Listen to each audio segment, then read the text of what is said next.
ടെസ്റ്റോസ്റ്റിറോണിനെ കൂട്ടി നല്ല super power ലഭിക്കുന്ന നട്സുകൾ ഏതൊക്കെയാണ്, അതുപോലെ നമ്മൾ കഴിക്കാൻ പാടില്ലാത്ത നട്സുകൾ ഏതാണ്, ഇത് ഞാൻ കൃത്യമായിട്ട് പറഞ്ഞുതരാം. ഇതിൽ ഏറ്റവും ആദ്യം വരുന്നത് ബ്രസീൽ നട്ടാണ്. 9.5 ആണ് റേറ്റിംഗ്. കാരണം ഇതിൽ അടങ്ങിയിട്ടുള്ള സെലീനിയം ടെസ്റ്റോസ്റ്റിറോണിന്റെ പ്രൊഡക്ഷനെ നല്ല രീതിയിൽ ഹെൽപ്പ് ചെയ്യുന്നു. രണ്ടാമതായിട്ടുള്ളത് നമ്മുടെ സാധാ കശുവണ്ടിയാണ്. സിങ്കും മെഗ്നീഷ്യവും ടെസ്റ്റോസ്റ്റിറോണെ കൂട്ടാൻ വേണ്ടി ഹെൽപ്പ് ചെയ്യുന്നു. മൂന്നാമതായിട്ടുള്ളത് 8 റേറ്റിംഗ് വരുന്നത് പിസ്തയാണ്. പിസ്തയിൽ അടങ്ങിയിട്ടുള്ള ആർജനിന് രക്തോട്ടത്തിന് കൂട്ടി ഉദ്ധാരണക്കുറവിനെ വരെ കറക്റ്റ് ചെയ്യാൻ വേണ്ടി ഹെൽപ്പ് ചെയ്യുന്നുണ്ട്.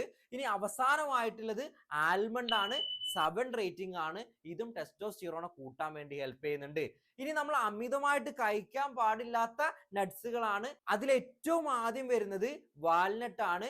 അമിതമായി കഴിഞ്ഞാൽ അതിലടങ്ങിയിട്ടുള്ള പുഫ നമ്മളെ ദോഷകരമായിട്ട് ബാധിക്കാം. അതുപോലെ തന്നെ ഹേസിൽനട്ട്. ഏറ്റവും അവസാനമായിട്ടുള്ളത് 5.5 റേറ്റിംഗ് ഉള്ളത് പീനട്ട് ആണ്, അതായത് കപ്പലണ്ടിയാണ്. ഇത് അമിതമായിട്ട് കഴിച്ചു കഴിഞ്ഞാൽ ഇതിലടങ്ങിയിട്ടുള്ള ഒമേഗ 6 വളരെ ദോഷമായിട്ട് ബാധിക്കാനുള്ള സാധ്യത ഉണ്ട്. ഞാൻ ഈ പറഞ്ഞ നല്ല നട്സുകളൊക്കെ ഒരു ബൗളിലാക്കിയിട്ട് കൃത്യമായിട്ട് നിങ്ങൾ എല്ലാ ദിവസവും കഴിക്കുകയാണെന്നുണ്ടെങ്കിൽ നല്ല സൂപ്പർ പവറും നല്ല സൂപ്പർ എനർജിയും ലഭിക്കും. നിങ്ങൾക്ക് ഈ പറഞ്ഞ രീതിയിൽ ഉദ്ധാരണക്കുറവിന്റെ ബുദ്ധിമുട്ടുണ്ടോ? ധൈര്യമായിട്ട് നമ്മളെ കൺസൾട്ട് ചെയ്തോളൂ.